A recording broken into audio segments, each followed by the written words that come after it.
Marcoleta, ako ang lumapit sa kanya, sabi ko, tumakbo ka. Hindi niya lumapit sa akin, ako ang lumapit sa kanya. Para sa mga Bisaya, tarong nga tao ni. Unya, walay duha-duha ang pagtanaw niya, pula o puti, sir. Either you are right or you are wrong.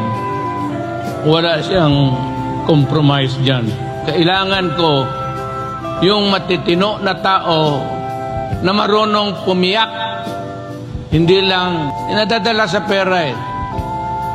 Eto, sabi ko, ang compromising. Bakit? Sabi ko, he is a very uncompromising person. I don't even know in other matters of life.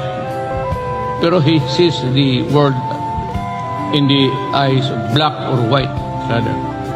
Kaya kung hindi ninyo palampasin ninyo ito, hindi na kayo makakita ng Marcoleta for a long, long time. Sabihin ko sa inyo. Ibon mang may layang lumipad, kulungin mo at umiiyak. Bayan pa kayang sakdal tila, ang di magnasang makaalpas. Pilipinas kung minumutya, ugad ng luha at dalita. Aking adika, makita kang sakdal.